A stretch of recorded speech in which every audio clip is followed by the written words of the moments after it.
When we first sat down to talk about what additions we would make to Tomb Raider Underworld, what we said is, what are her current limitations? And what limitations does she have that doesn't make sense for her to have?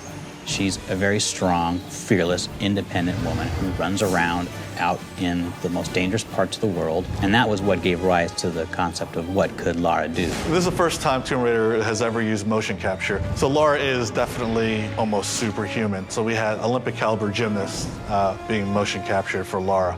What could Lara do affects all of the combat decisions we made. So the first thing that we did was decide that she was going to be able to shoot at 2 different targets at the same time. We also worked on Lara interacting with the enemies, like running up and vaulting over and hitting them, or running up and flipping off and shooting them. So there's going to be a lot of nice dynamic interaction with enemies coming up.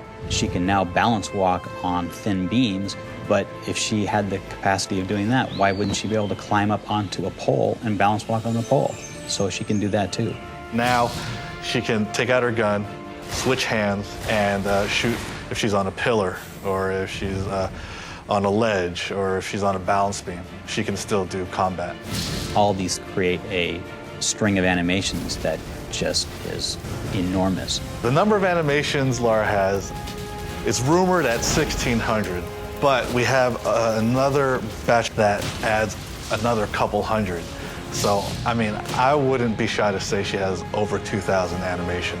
With this current generation of systems, they just make Lara all that more believable. She does really cool things, like when she walks through bushes, she'll push them out of the way. So it's very contextual. It makes her seem like she's a part of the environment. She's very much alive. You'll see a lot of detail in there that we've never been able to achieve before. All this sort of makes her some of that you can actually relate to.